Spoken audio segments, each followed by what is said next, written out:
we have a really good topic today. It is the 7 things emerging women leaders should consider about power. Some people say, I'm in power. Like power, whatever it is. We're talking about in the context of an organizational setting, a setting where there is a hierarchy, where there is entry-level employees, and then there's people all the way up to the C-suite, right? Depending upon the type of organization you are in. But that's what we're talking about today is, power in the organizational setting. So for me, military service was a pathway, and we'll talk more about that as we go on. I just have a few questions first before we start, right? It is, do you position yourself to show up as a confident leader? Do you position yourself? When we think about positioning, we're thinking about the future. What are we doing to impact the future? What are we doing right now? And then how do we show up? And I'm asking you, do you position yourself to show up as a confident leader? And that could be in either one of your domains, really. So type yes or no in the comments below. Type yes or no in the comments below. It should be like an easy yes. If it is a no, then you're in the right place. And the next question is, do you position yourself to show up as a respected leader? There's something in my eyes, so I apologize for that. So do you position yourself to show up as a respected leader? What are you doing every day? When you say, hey, Joe, I need you to finish up task A, B, and C, does Joe respect you enough to do it right then? Or Joe says, you know what? We'll see. So do you position yourself to show up as a respected leader? So go ahead and share your comments below and type yes or no. And I pray that it is an easy yes. However, we're all learning and growing together. So the other question I have for you is, do you position yourself to show up as an effective leader? Do you? So share your comments below. Type yes or no, right? Type yes or no if you are positioning yourself to show up as an effective leader. And then the question is, what about a trusted leader, right? So we know people that are in legitimate positions of power, and we don't trust them as far as we can see them.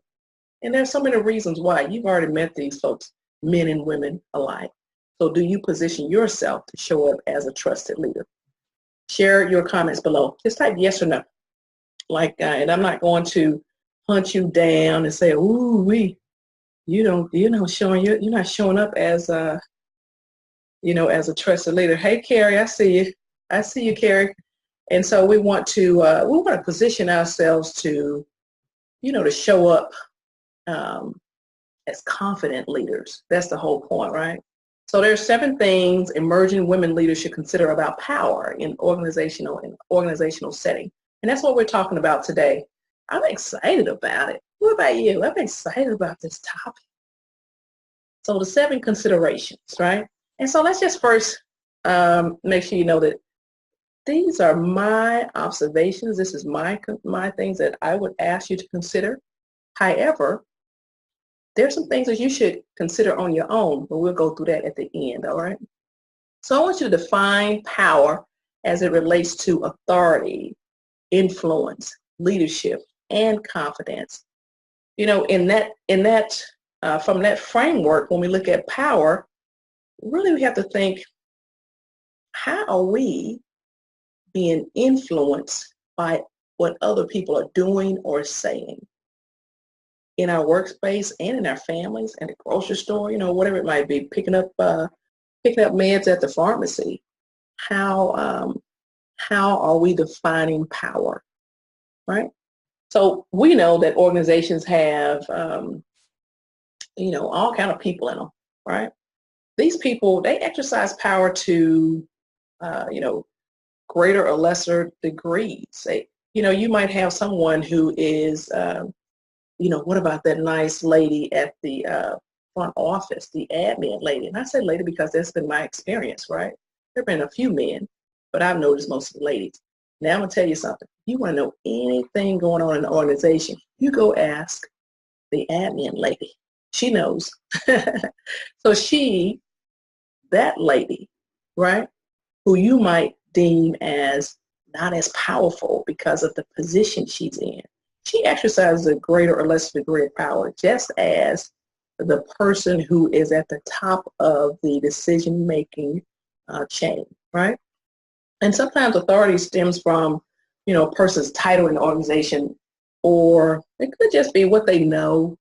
It could be, their expertise. So you just look at how a person obtains power. And we're talking about power, we're talking about influence, and we'll get into that in a few minutes.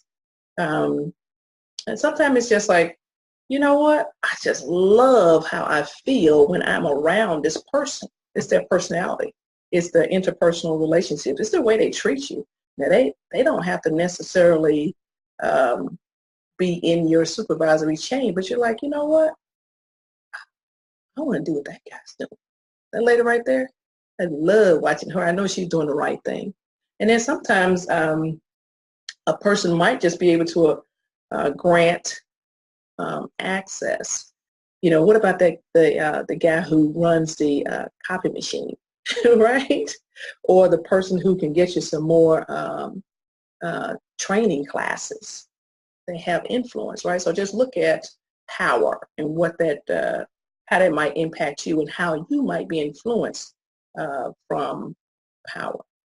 So we've already gone into, I think, a previous episode a few months ago. I went deep into formal and informal power, so I'm not going to go deep. I just want to just give you a quick little overview, right? So we're talking about legitimate power.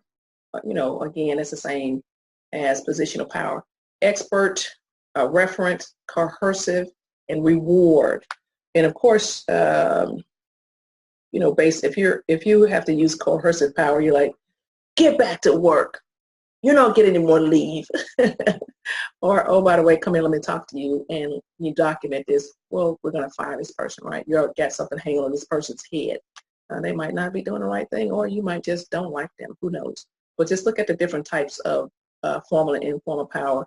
And you could go back to a previous episode that I did a few months ago and dive deep into it. But I want to make sure that at least give you an overview, right? So this is what I mean when I say power, formal and informal, so that we're on the same sheet of music.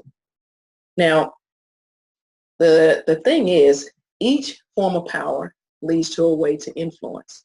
So whether it is coercive, whether it is reward power, whether this person has this charisma, or if it is legitimate power, positional power, or expertise power, whatever that is, it's all about how we influence. And so that is leadership. At its essence, that's what leadership is. It is the ability to influence others to behave or to perform in a way in which you want. You want them to complete that task, or you want them to laugh at your jokes, or you want them to get you some Christmas presents, or whatever it is, whatever it might be. So we're really talking about influence. So just below, really quickly, I'm just curious, have you given much thought to the type of power you gain the most from? I mean, what do you use? Which one? Have you given much thought to it? That's the question. And then the other part of that is, have you given much thought to the type of power you respond to? Do you need a stick or a carrot, right? So just below, just put your comments, yes or no, if you've given much thought to it. And then you want to look at consideration number 2. I think standards and boundaries is like a big, big deal. So when we are considering power in an organizational setting, we want to look at and we want to establish and enforce standards and boundaries. So if you're a boss, or your boss's boss is saying, hey, your work hours are from 8 to 5 or 8 to 3, and at 2:59, she says, hey, I need to have a meeting right now. You're like, with who? With me? Oh, Like the first time you might say, okay, it must be critical. So of course, let me go ahead and get myself together. Okay, got it. And the meeting is, 15 minutes or something. Okay, whatever. But if that meeting is on and on, you're just like, excuse me, can we do this tomorrow? Or you figure out the way to say it the right way, right? but you want to enforce standards and boundaries. If people are in your face, like right here in your personal space, boundaries, right? Your social media, boundaries. You don't want to have everybody like right up on you in your social media, all up on you. You know, you're up there telling crazy, racy jokes. Well, guess what? You want to have some boundaries in between, like your social media also. You want to have standards as to what you will or will not put up with. And you got to be able to walk. You got to be able to pounce. You got to be able to not get so emotional or offended also. So there's a lot to consider in there. So for all the grown-ups, take a look at that, please. And consideration number 3 of the 7 is I would really want you to know your goal and your intent for your leadership journey. And I want to hear you say, I want you to say it out loud. Wherever you're right now, I want to hear you say, I can't help you if it hurts me. But look, I'm going to wait. I can't help you if it hurts me. And that means stay focused on your particular goal, your intent as you're moving forward on your pathway, right? Everybody's not on the same path you're on, and you're not on theirs. So that means that when someone is asking you to veer from your path, well, first you have to know where you're going. When they ask you to veer from your path, it's okay for you to say, well, wait, I can help you after I do A, B, and C. It's okay for you to say, you know what, I can't. And you said in your own words, these are Angie Odom's words, I can't help you if it hurts me, right? I've got to study for this exam, this certification. It's going to help me move forward, help me with my family, right? I can't go out and party with you tonight. So consider that. But you have to know what you want. You have to know what your goal is. You have to know what your journey is. So for me, military service was a pathway. So I joined the Army. We were poverty stricken. I guess we felt loved, cared for, and respected. I was in high school. I just did not want to be a financial burden on my mom. I didn't plan to stay for 27 years, but I stayed because guess what? I loved it. There was a lot of good benefits. And so that was my pathway. I'm not sure what yours is, but I stayed, right? I stayed because of the soldiers, because of the community. I stayed because of the standards. I stayed because the Army was good for me and good to me. So what's your pathway, though, for your leadership journey? And then I left because I had to leave. That fella in the middle, I had to take care of him. That's my sister right there. We're actually at an author's fair. My sister flew in to Texas from Mississippi to help. And of course, my son was there helping just right along. So that's why I left the Army, to develop more relationships with my own family. So as you're progressing on your own pathway, your leadership journey, you have to know how long you need to stay at each spot, right? What do you want to accomplish while you're there in that particular organization? And then when is it time to leave, right? So for me, I was a human resources officer. I led men and women in small teams and in very large organizations in all types of situations, peaceful and very disturbing organizations. And for me, the Army would move me every 1 to 3 years, and was served in 3 separate combat operational tours. And I tell you what, I learned a lot. I learned a lot about people. I learned a lot about myself. And I want you to consider, number 4, consideration really is to position yourself as a lifelong learner. Now, that's that word again, position. So we're talking from one point to the next. What is it you need to do to position yourself for the future? And so as a lifelong learner, what does that mean? I hear people say that all the time, and it is the person who is willing to fail, right? Willing to stretch yourself, willing to go to some seminars or some workshops, willing to read some books, willing to be mentored and to mentor others, willing to have a conversation with people that are outside of your comfort zone. You want to learn. We're willing to, just step out and do something different. Willing to be uncomfortable, really. So position yourself as a lifelong learner. And sometimes you might say, you know what? I think I'm going to go ahead and work on my doctorate.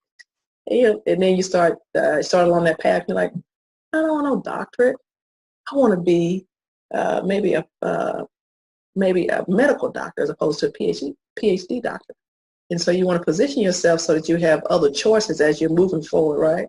So you want to be a lifelong learner, and then you want to recognize when it's time to pivot. I said all that. I want you to be able to pivot when it's necessary. But you have to keep moving to know when to pivot, right? So for me, I don't know what your lifelong learner track looked like. For me, the Army paid for really all my degrees. So as an undergrad, the Army paid for that, right? At Southern Mississippi, then the Army paid for 2 master's degrees. So my track looks like being able to interact with different types of people, diverse people all over the world, really. So I appreciate the Army for that. So consideration number 5 is I want you to be able to convey your vision, right? And so when I am with a new organization, or any organization for that matter, and I want to know really, so what's the vision of this organization? What's the mission and the objectives of the organization? So me and my team, I'm going to share with my team, hey, this is the mission, the vision, the objectives of this particular organization. So for us and our team and what we are mandated to do or supposed to do based on the positions we're in, right? This is how we are going to support the vision up top, and this is how we're going to conduct ourselves. We want to convey the vision. First of all, you have to know what you want. You have to know what the vision is for the overall organization, right? Consideration number 6. And I mentioned this a few minutes ago. I want you to choose options that lead to other viable options, right? And what does that look like? That really looks like you having emotional intelligence. Sometimes we make decisions when we are angry. Some people use the word pissed off, right? Or you're like very happy, or you got a new relationship. You're like, you know what? I just met this guy like 2 weeks ago. I'm selling everything, quitting my job and moving. Hold up. So I want you to choose options that lead to other viable options. The last consideration is ways to grow your leadership with confidence, right? I wonder what that looks like to you. So really, if you would just go ahead and in the comments, just share how would you grow your leadership? What does that mean to you, or what is that? What thoughts come to mind when you're considering your skills, your strengths, your leadership development, your weaknesses? How can you grow your leadership with confidence? What does it look like for you? I'm going to just pause for a minute and wait for your comments for that. Again, I'm Angela Oderman. I'm pretty excited for this topic. This is the last consideration. I'm going to spend a few minutes on this one. So for me, what I have observed really is that the biggest strength and development need that we as leaders have, we need confidence. That's been my observation while serving in the Army, and then after being retired for 3 years in the civilian sector. That's what I've noticed, whether it's people in corporate positions or whether it is the people that are in education, teaching, or it could be whatever field it might be, right? It's people in the grocery store. It is, they need confidence. They're like, am I doing this right? How do I get to step 2? How do I get promoted to the next level? How long do I need to be in this position? What certifications do I need? Oh my God, I've got to run this meeting. How do I do that? Am I conducting myself properly? Are people follow me? Do I have credibility? They need confidence. That's the biggest deficit I have observed when people are looking at their strengths and their weaknesses, their developmental level. It is the confidence to move forward, right? So I've just come up with, after reading and just my own experiences, I'm going to share 12 ways that you can grow your leadership with confidence. And you need to learn about leadership, right? That's like a no-brainer, right? So, read some books, take some courses. You can, you personally, you and I both, when you just stand and you just look at how people behave, you can automatically say, you know what, I don't want to be that kind of leader. I don't want to do that. So you can just learn about leadership, right? Then network with other leaders, develop relationship with other people so you can discuss, trusting relationships. Let's just say that trusting relationship with other leaders, other peers, and you can say, I have this situation in my job. How would you have handled it? This is what I did. You do that. You can develop self-awareness. You need to know your own strengths, right?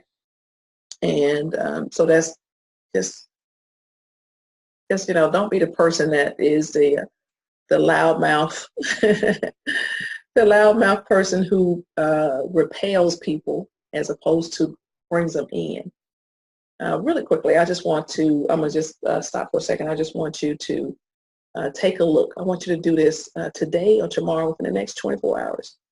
And I want you, as you are talking to others, I want you to just pay attention. Step outside of yourself and pay attention as to whether the person is leaning into you or the person is moving back from you. Just become more aware of whether you are repelling people or are you bringing them in. Just that one thing. You do that. And then, one more thing. As you are talking to people and say, this is your front, this is their front. Now, if you're talking to them like this, right, you look them in the eye, you're not staring them down, being rude. But if they're turned away from you, you can tell whether they're really listening, if you have their attention, as to whether or not belt to belt, right? And they're really into what you're saying. Or they're like, you know what, I don't want to hear this, because that means their front is that way. So just pay attention to those two things. Does that make sense? I'm going to stop right there. I'm going to stop right there and just in the comments, just tell me if that makes sense so you can just take a look, become more aware of how people are reacting to you. Okay, Nikki Mo, I see you. And Carl, I see you over there. So you need confidence, great mentors, and be knowledgeable with as much information as you can learn. Oh, great point. Great point. So the next 3 ways to grow your leadership with confidence is you can help others, right? So you can become a mentor or someone that can be counted on to listen and to give advice, right? So you can do that. You can celebrate wins. So when someone achieves something, it might be something small, just let them have it, right? Don't try to, oh, wow, man, I just learned how to write cursive. You're like, I already knew how to write cursive. No, just let them have it. Just let them have it. Oh, good job. Or, hey, way to go. Let them have it. So this is not about you all the time, right? So just recognize the wins in other people. It's okay. Celebrate them. And then you want to look confident. When I was in the Army, I used to love that whole thing. It's like, fake it till you make it. I know people say that outside the Army. I know that now. But, the point is you want to look the part. For example, in the military, if you had your uniform on, it shouldn't be wrinkled, right? It shouldn't be all like your pant. It shouldn't be all unbuckled and looking all crazy. Same thing in a corporate setting, or the people actually the people at the subway went in there and the little guy had his pants all down. I was just like, hey guy, this is not about you. This is Subway. Put your pants up. When you get out of this job, take that green shirt off, then you put your pants back down. But right now, show up with a good physical appearance. And he said, yes, ma'am, put his pants up. So, he was just like, no worries. So just look confident, right? Look the part. And whatever that might look like for you, if you need to drop a few pounds, if you had that Dunlap disease like I'm getting rid of mine though, where your stomach has Dunlapped over your belt, let's tighten that thing up, right? Get down and do some crunches. Get your shoes clean. Get, whatever it is. I'm not telling you to go spend a lot of money, but I'm saying look confident. Look the part. Understand the culture that you're in and look the part, right? That'll make you feel better anyway. And then 3 more. Learn and practice positive psychology. I start the day off with gratitude. This morning I started out with reading the prayer of Jabez. I actually read it to my son. also. So optimism, this is if you're like in a crabby mood, get out of the house, go get some air. If in your office, in your work setting, people are, or as they say, getting on my nerves, take a walk. Just say, you get up, go to the bathroom, get a few minutes by yourself for, you want to develop emotional intelligence. And, really, that can be learned and developed. And so what are we talking about? See, your emotions. Sometimes we're just offended to be offended, right? Sometimes we are overreacting to be overreacting. And sometimes people are pushing our buttons because they know, okay, when I do this, she's going to, And so you want to be able to develop emotional intelligence, know yourself and what sets you off, right? So know yourself. And then you want to project confidence. Woo! That whole fake it till you make it. Hey, you might be, afraid of speaking in front of people, public speaking. You might shrink a little bit. You can you just stand and do this. I like this.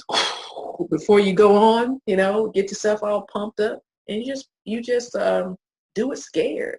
It's okay, and you don't have to tell people you're scared or tell people that you don't know how to do this. You don't have to do that. You just project confidence. Just go ahead, because what happens is momentum, taking action will calm you down, right? Just do it. Just do it scared. And then and the last three right here is you can ask others for help, right? Sometimes I don't like to ask people for help, but you know what? That's a sign of really confidence, right? It's okay. I don't feel threatened because I have to ask you for help, because you can say yes or no. And then in your army, I used to love this whole thing. I would rather have a person, man or woman, whatever it is, who would just who would ask, who would not necessarily ask for permission. I mean, I would have to pull them back as opposed to push them to do something. When I say, hey, come back, you're going too fast, as opposed to say, hey, I need you to do A, B, and C. Does that make sense? So stop asking, Mother, may I, and just make a decision, go for it. You have your boundaries, your left and right boundaries, basically what you can and cannot do, how much risk your boss can accept and that boss above them can accept. Just, hey, so let's go. Let's go. So stop asking, Mother, may I, and then just make a decision, move out. Maybe just say, move out and draw fire, right? And then you want to be able to laugh at yourself. I laugh at myself all the time. I'm doing crazy things all the time, falling flat on my face all the time. And guess what? You got to get right back up and like, whoo, okay. I'm okay. So those are different ways to grow your leadership with confidence. So you don't want to try to do all these things at one time. You just pick one or two, right? And then you're going to look to make incremental improvement. Now this is the way I say it. To me, it looks like for my life that I am an inchworm going across an 8-lane highway, right? So I might not be making progress, as quick as I want, but as long as I keep moving forward, then eventually I will get across that highway. And of course, we're taking into consideration there's no cars coming on that highway, right? And so then I want to just celebrate successes as we go. And so we want to make sure that we are moving forward. Can you name something else you could consider? And for you all that are going to watch this on a replay, yes, I want you to list it also. What can you consider? So again, I tell you that military service was a pathway for me, and of course now I'm moving forward. I've been blessed to have the Army position me as an author, right? And that pathway, which pathway for my leadership journey, right? So I've been able to position myself as a business owner. I'm the founder and CEO of the Better You Project. It's a community of women leaders. And then been able to position myself as a sought-after speaker. And as well as the Army, the military service, which I'm not pushing military service on anybody. It was good for me and good to me. But whatever your pathway is, you have some pathway on your leadership journey. And so you want to position yourself, as I did, as now a personal development trainer, right? And so I'm going to pause because I want to know, how can you position yourself as a confident leader? one of the things you can do is just journal it. Just put that big old brain to work and then sit and think about it. Just, okay. And it could be, you're picking up your actual pen, or you have your phone. You might be on your laptop, or you could just be having a conversation with a trusted peer of things that you might be able to do, right? And so the benefits of positioning yourself as a confident leader: less stress, right? You have opportunities to do fun stuff, and also you can opportunities for future things, right? You have better social life, and also as a boost of confidence just to know I'm on the right track. So I want to just thank you. Thank you for the opportunity to share 7 things emerging women leaders should consider about power. And that, of course, is within an organizational setting. As far as the hierarchy, we're talking about hierarchy as in people are in positions of legitimate power. You've already gone over the different types of formal and informal power. I thank you for allowing me to share that with you. And so my question again is, do you position yourself to show up as a confident leader? Wait, I put myself in a situation where I have to speak in public because I know I need to reach my end goal. Exactly. I challenge myself even when I don't want to. Yes. We have to do that. We really do. And then guess what? The more you put yourself out there as a speaker, the easier it will be. It will. Just keep doing it. And then you position yourself to show up as an effective leader. What are you doing right now to position yourself to show up as a trusted leader, right? We all know the person that's in positions of power, and we don't trust them, right? We know. So I'm going to pause right here because I want to just ask your permission to share an opportunity with you. And this is an opportunity for you to grow your leadership with confidence. Okay. So, and this opportunity really is the Better You Book Club. I want to ask you to join us inside of the club. And so you go to angelaodom.com/book club. And, you say, well, how does that work? What are you talking about? Some book club? Well, I don't read no books. Yes, you do. It works. So we have, once you join the club, we'll be able to read at least 6 books in a 12-month time period, right? And so that means every 45 days or every 6 weeks, we'll focus on one particular book. And then within that 6 weeks or that 45 days, we're going to send you your reading prompts, your reading assignments every 7 days. And you're going to get those discussion questions through email. And so what does that mean? That means that you will get through that book, you will have the reading prompts, and you'll be able to join other like-minded women inside of online community, which is not on Facebook. I've developed a Better You community, online community for women leaders. And so that's what I wanted to just bring that opportunity to you. And really for less than $8 a month, because that's what it is, less than $8 a month, you'll have the opportunity to grow your leadership with confidence. And so I'm going to leave it right there, and I want to just say thank you for sharing this time with me. Every Tuesday at noon, the Better You Project for Women Leaders, we come with different topics. Last week, it was really good. Had my first interview. So we'll look to do more of those. In the meantime, I'll see you next Tuesday at noon, and you should really just let me know if there's other topics in particular that you want to dive deep into, and then we could do that. I'll do the research and make sure I give you a deep dive on it. Okay, with that said, I'm Angela Odom, the founder and CEO of the Better You Project, and I look forward to seeing you next Tuesday at noon, and we will we'll continue to go forward. Let me stop sharing real quick. There we go. And so again, I'm Angela Odom, and I want to extend to you the invitation to come back on Tuesday at noon, and we will see you there. And also extend the invitation for you to join the Better You Book Club. So angelaodom.com/book club. And for less than $8 a month, you can grow your leadership with like-minded women. Ooh-wee. I look forward to seeing you there. Okay, well, with that said, you all have a fabulous day. And of course, I'm rooting for you.